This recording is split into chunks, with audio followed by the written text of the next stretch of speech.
오늘 우리에게 주신 하나님의 말씀은 고린도전서 15장 1절부터 19절 말씀입니다. 고린도전서 15장 1절부터 19절 말씀입니다. 제가 봉독하겠습니다. 형제들아, 내가 너희에게 전한 복음을 너희에게 알게 하노니 이는 너희가 받은 것이요 또 그 가운데 선 것이라. 너희가 만일 내가 전한 그 말을 굳게 지키고 헛되이 믿지 아니하였으면 그로 말미암아 구원을 받으리라. 내가 받은 것을 먼저 너희에게 전하였노니 이는 성경대로 그리스도께서 우리 죄를 위하여 죽으시고 장사 지낸 바 되셨다가 성경대로 사흘 만에 다시 살아나사 게바에게 보이시고 후에 12 제자에게와 그 후에 500여 형제에게 일시에 보이셨나니 그 중에 지금까지 대다수는 살아있고 어떤 사람은 잠들었으며 그 후에 야고보에게 보이셨으며 그 후에 모든 사도에게와 맨 나중에 만삭되지 못하여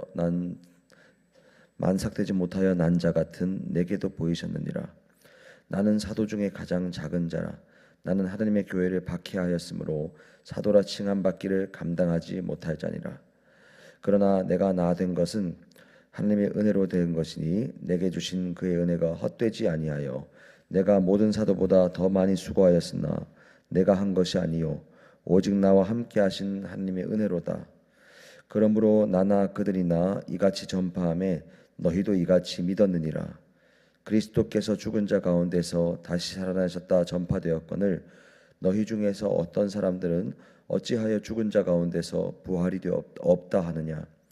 만일 죽은 자의 부활이 없으면 그리스도도 다시 살아나지 못하셨느니라.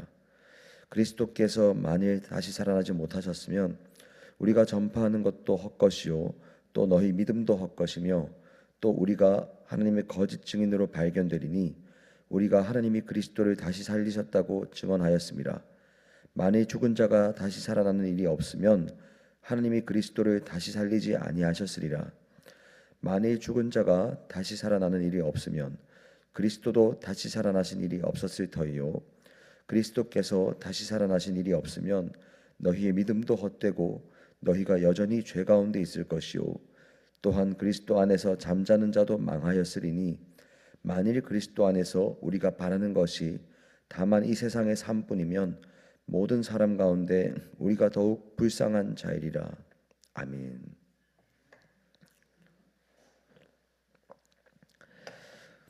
고린도전서 15장 말씀을 함께 나누겠습니다. 고린도전서 15장은 이제 부활장이라는 이름도 붙어 있는 장인데요. 왜냐하면 사도 바울이 이 예수 그리스도의 부활에 대해서 처음부터 끝까지 강조하고 있고 그것을 다시 한번 강조하면서 고린도 교회 성도들을 향해서 그 부활을 분명하게 믿으라는 것을 권면하는 것이 바로 고린도전서 15장이기 때문입니다. 고린도 교회 성도들 가운데 저희가 앞선 장들에서 이미 살펴본 것처럼 두 부류가 있었습니다. 헬라 철학의 영향을 받아서 육체를 과도하게 무시하는 부류가 있었고요. 그래서 육체로 죄를 짓는 것이 내 영혼에 실제적인 해를 끼치지 못한다고 여겨서 지나치게 쾌락을 추구하고 그리고 쾌락으로 죄 짓는 것을 마음대로 생각하는 부류가 있었습니다. 또 한 부류는 육체로 쾌락을 추구하는 것을 과도하게 경계하여서 가장 중요한 것은 영적인 것이기 때문에 영적인 것만을 추구하고 육체적인 모든 즐거움을 다 버려야 하고 지나친 금욕주의에 빠진 자들이 있었습니다. 그래서 영적인 것만 추구하면서 영적인 것 이외에 다른 것들을 추구하는 다른 성도들을 무시하고 판단하며 또 하나님께서 허락하신 결혼과 같은 것들도 다 하지 않아야 한다고 주장하는 한 부류도 있었습니다. 이 두 부류가 겉으로 나타나는 행동의 열매는 완전히 반대됩니다. 한쪽은 육체적인 쾌락과 관련된 모든 것들을 거부하고 한쪽은 육체적인 쾌락과 모든 것들을 추구해도 우리에게 아무 문제도 없다고 말하면서 이렇게 행동의 열매는 완전하게 반대로 보였습니다. 그러나 이 두 부류가 근본적으로는 하나 통하는 것이 있었습니다. 바로 영혼만이 가치 있는 것이고 육체는 가치가 없는 것이라는 생각입니다. 왜 이들이 이런 생각 가운데 빠질 수밖에 없었는가? 고린도 교회 성도들이 뿌리 내려 살던 문화권 때문입니다. 그들이 살던 문화권은 헬라 문화권이었는데요. 헬라 문화권에서는 육체는 썩어 없어질 것이고 그렇기 때문에 무가치한 것이고 가장 고귀한 것은 영원한 영혼이다라는 생각이 이미 뿌리 깊이 박혀 있었습니다. 그리하여서 그들은 육체를 바라보는 관점이 이러했습니다. 고귀한 영혼을 가두고 있는 감옥과 같은 것이 바로 육체이며 그렇기 때문에 우리는 언젠가 이 육체라는 감옥을 반드시 벗어나야 하는데 그것을 벗어나는 때가 언제인가 하니까 바로 인간이 죽을 때라는 겁니다. 죽음을 통해서 영혼이 원래 왔던 고향으로 돌아가야 하는 것인데 그런데 그것이 마침내 육체라는 감옥을 벗어나서 해방되어서 진정한 자유를 얻게 되는 것이 바로 죽음이라는 생각을 고린도 교회 성도들이 했습니다. 얼핏 보면 기독교에서 우리가 죽음 이후에 우리의 영혼이 주님께로 가서 또 구원받는 자는 천국으로 또 영벌에 처하는 자는 지옥으로 가게 되는 것과 얼핏 유사하게 보입니다. 그렇지만 고린도 교회 성도들이 예수 그리스도를 영접했음에도 불구하고 이러한 유사한 생각 가운데에만 머물러 있는 자들이 있었다는 것입니다. 왜냐하면 기독교는 그리고 그리스도 예수께서 분명하게 보여주신 것처럼 사도 바울이 전한 복음과 그리스도교, 예수 그리스도를 믿는 기독교는 분명하게 강조하는 것이 이 육체의 부활까지 분명하게 강조하고 있기 때문입니다. 그러나 고린도 교회 성도들은 예수 그리스도를 영접했음에도 불구하고 여전히 헬라적 사고방식에 묶여 있었습니다.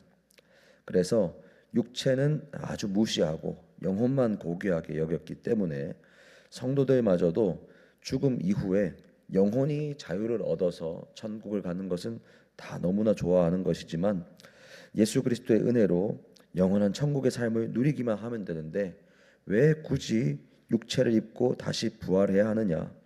뭐하러 자유를 얻은 영혼이 다시 육체라는 감옥을 입어야 하느냐? 이런 생각이 있었다는 겁니다.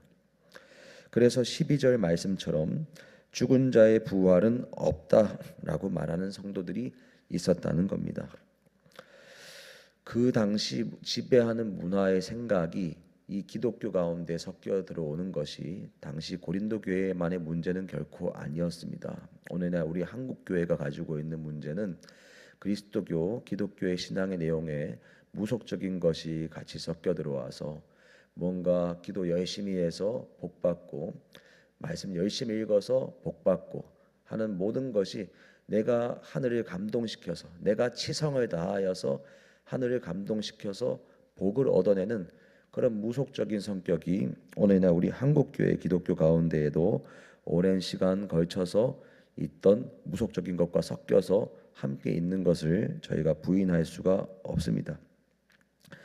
그러나 분명한 것은 우리가 그런 우리의 문화권에 있던 오래된 것들을 예수 그리스도를 믿는 신앙에 섞을 것이 아니라 성경 말씀의 진리가 무엇을 말씀하시는가를 분명하게 알고 그 진리에 따라서 신앙생활을 해나가는 것이 가장 중요하다는 것입니다.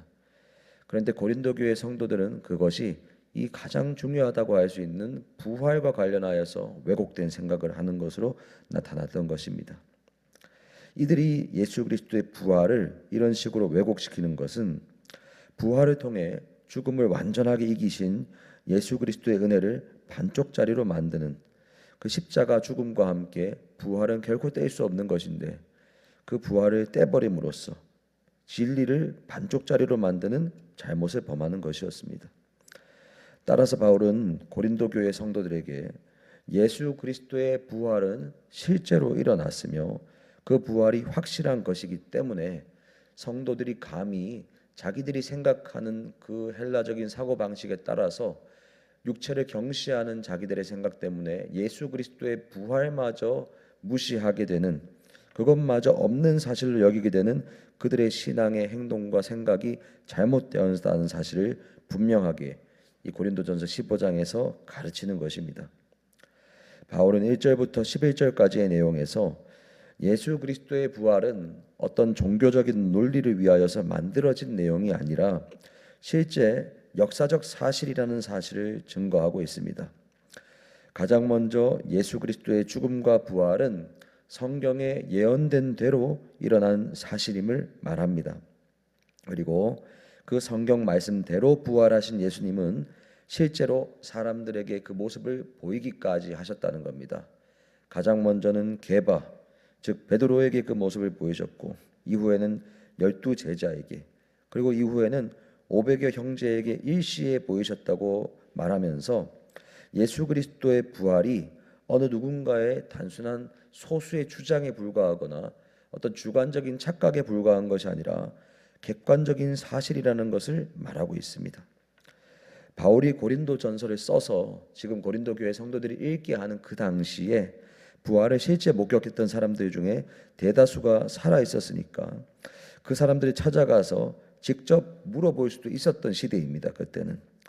그런데 만약에 바울이 지어내서 그 얘기를 하면서 그런 것을 주장했다면 누군가가 실제 그들을 찾아 나서서 물어보았을 때 아무도 사실 예수 그리스도의 부활을 본 적이 없다 한다면 바울이 전했던 그 복음 자체가 무의미하게 되는 것인데, 바울이 이렇게 당당하게 고린도 교회 성도들을 향해서 500여 형제 중에서 예수 그리스도의 부활을 봤던 자들의 대다수가 살아있다고 말할 수 있는 것은 실제로 부활을 다 보고 경험했기 때문입니다. 바울은 그리고 교회를 박해하던 자신에게까지 예수님께서 부활하신 모습을 보여주셨다라고 말하면서 예수 그리스도께서 부활을 보여주시고 경험시키는 목적도 말하고 있습니다.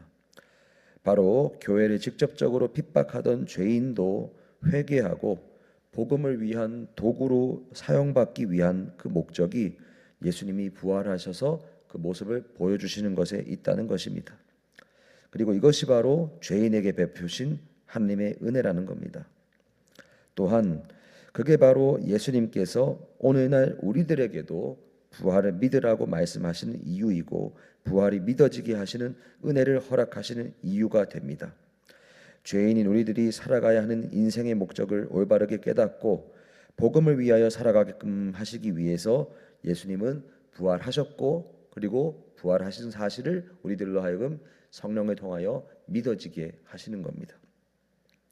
그리고 예수님은 예전에 도마에게도 그런 말씀을 하셨습니다.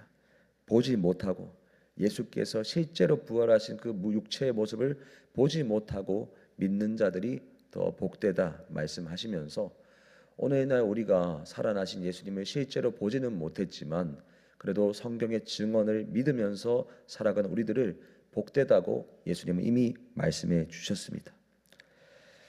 그런데 고린도 교회 성도들은 자신들이 오래 몸담고 살아온 헬라 문화의 사고방식에 쩌들어서 이러한 진리를 외면한 채 부활이 없다고 생각하며 살아가는 이들이 있다는 것이 가장 큰 문제였습니다.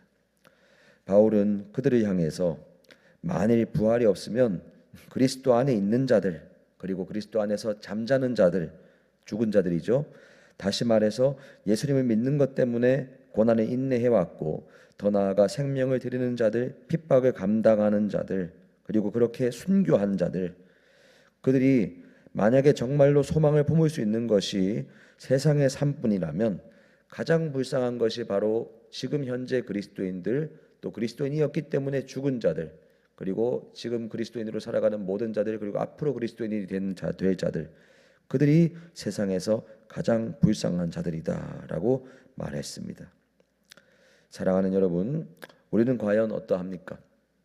고린도 교회 성도들은 헬라식 사고방식에 쩌들어서 부활을 외면했다면 오늘 우리들은 어떠한 세상적인 사고방식에 물들어서 살아가다가 예수께서 부활하셨다는 사실을 잊으면서 살아갈 때가 있는지, 우리들의 삶에서 부활을 외면하게 만드는 우리의 생활 습관과 사고방식과 우리의 생계와 여러 가지 어떤 것이 있는지 우리는 점검해야 할 것입니다.